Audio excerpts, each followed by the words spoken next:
भारत में कहीं राम पैदा नहीं हुआ, भारत में कभी कृष्ण पैदा नहीं हुआ, कभी 56 करोड़ देवी देवता नहीं, जिसको रीडल्स ऑफ हिंदुइज्म में रामन कृष्ण में बाबा साहब खुद लिखे हैं। शूद्र के आटा शूद्र के घी, अब भोग लगा इहन पंडित जी कि एक आदमी के शरीर में हाथी के मूड़ी फिट किया, वो के गणेश पापा। कोई लड़का है कि 10 हाथ की लड़की से अगर शादी कर ले? कोई है लड़का? हाथ उठावे। कोई लड़की ऐसी है कि 2 मुंह वाला लड़का से शादी करेगा? कोई लड़की का ठेकुआ केरा सूरज खाने आएगा? अगर सूरज ठेकुआ केरा खाने और गागल नीमो खाने अगर चला आवे धरती पर तो सब तुम मर जाओगे, सारा वनस्पति जीव जंतु खत्म हो जाएगा। एक जाति है मानव का, न कोयरी है, न कुम्हार है, न गोवार है, न कानू है, न तेली है, न धोबी है, न चमार है, न दुसाद है, न बाभन है, न राजपूत है, सब एक जाति है। इन लोगों ने कानून बनाया था कि कोई महिला स्तन नहीं ढकेगा, और स्तन को नाप करके ये लोग टैक्स लेते थे। 1700 कुछ में कानून बना करके ये लोग हमारी माँ बहने को स्तन नाप करके, आज है कोई बैकवर्ड अपनी माँ बहनों को स्तन नापवा के टैक्स देने वाले? फिर ऐसे ब्राह्मणवाद को ढोने की क्या जरूरत है? भारत के संविधान की जरूरत है, इनके मनुस्मृति गीता रामायण वेद पुराण की कोई जरूरत नहीं है।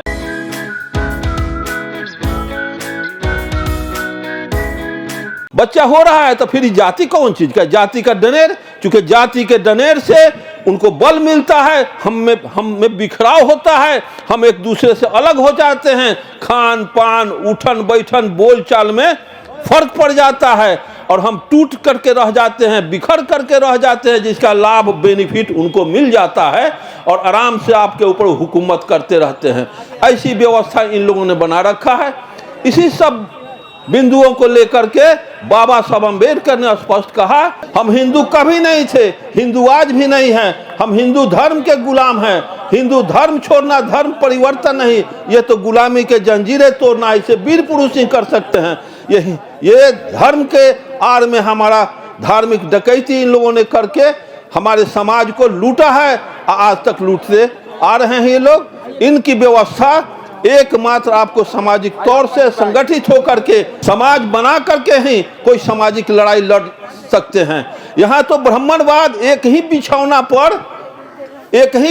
पर लड़ाई फंसाए हुए है। जैसे आप कहेंगे कि हम छठ करेंगे, आपके पति अगर अर्जक संघ में हैं या कोई मिशन में हैं तो कैसे वो कहेंगे कि क्या छठ करोगी? छठ से तीज से ये फलाना से कुछ काम होता नहीं है, तुम्हारा नुकसान होगा। शारीरिक बीमारी है तो बीमारी से तुम और बीमार हो जाओगी, आर्थिक तुम्हारा शोषण होगा, छठ फट मत करो। छठ का ठेकुआ केरा सूरज खाने आएगा? अगर सूरज ठेकुआ केरा खाने और गागल नीमो खाने अगर चला आवे धरती पर तो सब तुम मर जाओगे, सारा वनस्पति जीव जंतु खत्म हो जाएगा। इतना न उस पर ऊर्जा डिस्चार्ज होता है। अब जैसे आप करेंगे छठ, न के बाद गार्जियन से नेगेटिव आया, नकारात्मक मिलेगा कि ना हम कुछ नहीं देंगे छठ पर्व करने के लिए, महिला को कहेंगे तो महिला जैसे कुआं पर पानी भरने जाएगी तो कहेगा, हे दीदी छठ न कर बहू, तो ना हमार व्यक्ति छठ करे पर पाबंदी लगा दिए, वो कोई खर्चा नहीं देंगे कि छठ उठ मत करो। अरे बाप रे बाप, एक पनघट पर एक महिला आएगी पड़ोस की, तो कहेगी कि अरे बाप इतना पवित्र त्योहार, इतना बेहतर त्योहार, वो कैसन मर्द बारन की न करे दे बारन, नैहर भाग जाओ, पाने फूल से करब कि नैहर जाके। अब सवेरे भोरे आपकी पत्नी भाग के नैहर चली जाएगी, लड़का को खिलाइए, माल मवेशी देखिए, काम धंधा देखिए, तुरंत 2 दिन में आप सरेंडर कर जाएंगे, चला है छठ करिए। हमें एक बिछौना पर ब्राह्मण लड़ाई फंसाए हुए है।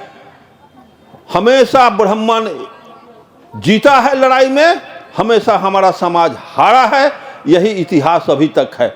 हिंदू समाज में सबसे ज़्यादा महिला ब्रेकर है, सामाजिक क्रांति में बाधक हैं। इसलिए हमको महिलाओं से भी अनुरोध और प्रार्थना है कि जितना 56 करोड़ देवी देवता, कोई लड़का है कि 10 हाथ की लड़की से अगर शादी कर ले?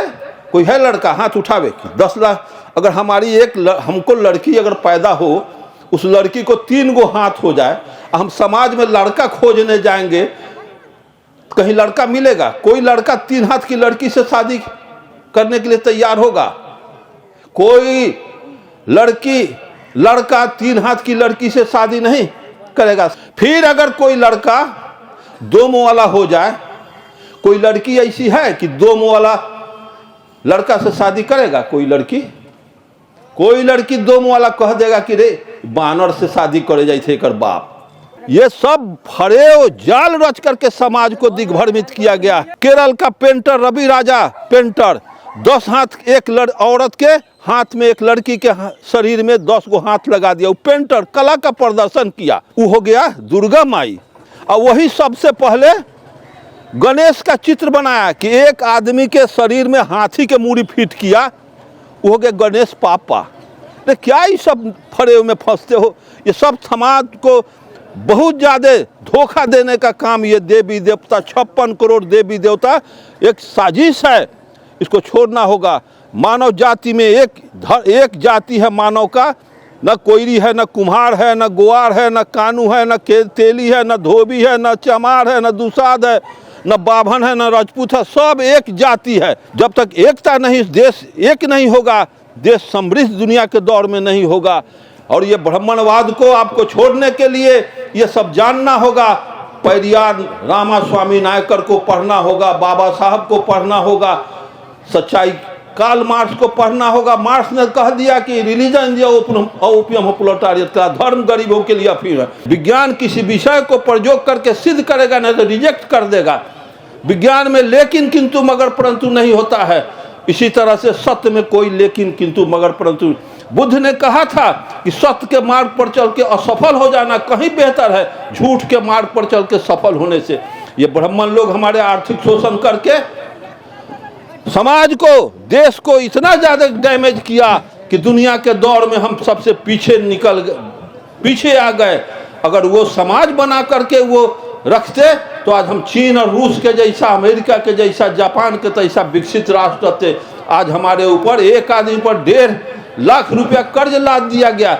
इसी सब के आड़ में जाति बना के आज बाबरी मस्जिद, राम जन्मभूमि का ड्रामा चल रहा है। भारत में कहीं राम पैदा नहीं हुआ जिसको डॉक्टर अम्बेडकर ने लिखा है। भारत में कभी कृष्ण पैदा नहीं हुआ, कभी 56 करोड़ देवी देवता नहीं, जिसको रीडल्स ऑफ हिंदुइज्म में रामन कृष्ण में बाबा साहब खुद लिखे हैं।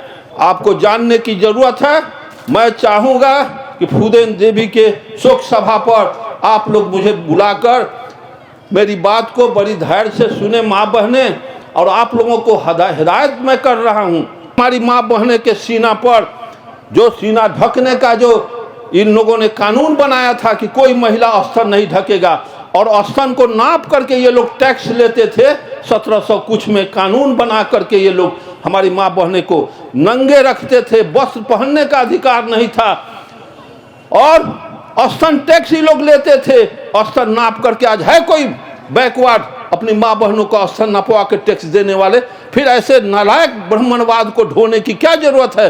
भारत के संविधान की जरूरत है, इनके मनुस्मृति, गीता, रामायण, वेद पुराण की कोई जरूरत नहीं है।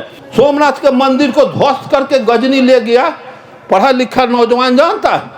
1026 में गजनी 30,000 फौज लेके सोमनाथ के मंदिर के सोने चांदी के देवी दुर्गा को कबाड़ के ले गया। हिस्ट्री में हम लोग पढ़े 80 को खच्चर गधा हाथी पर सोने चांदी के सोमनाथ के मंदिर के 16 हीरा जवाहरात का राम लक्ष्मण देवता लोग थे।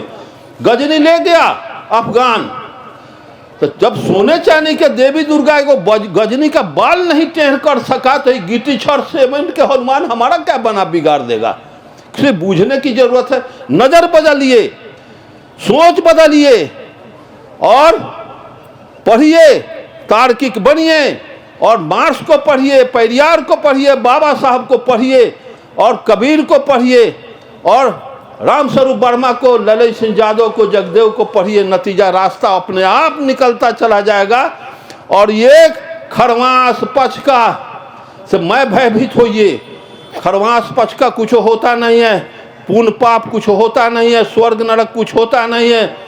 ये सब आप पर थोपी गई व्यवस्था। खरवास पक्ष का कैसा होगा? हरियर की, लाल की, पियर। खरवास कैसा होता है?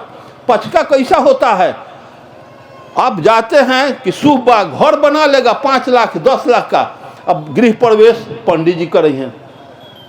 अरे गृह प्रवेश करना है, इंजीनियर नहीं कराएगा गृह प्रवेश कि बाबा जी इधंग विधंग समर पे हमें कर देगा, गृह प्रवेश हो गया, सत्यनारायण झूठा कथा कह देगा, गृह प्रवेश हो गया। ये क्या ड्रामा कर रहे हो? इंजीनियर से करा लो, मिस्त्री जो घर बनाया उससे करा लो, वो पढ़ा दिया, वो आएगा तो दान दक्षिणा लेगा। बोलो शूद्र के आटा शूद्र के घी, अब भोग लगा इहन पंडित जी। हाँ, ये कब तक चलाते रहिएगा? भोग लगेगा, भोग लगाएगा, अब भोग लगिएगा। छोड़िए शूद्र के आटा शूद्र के घी, भोग लगे इहन पंडित जी।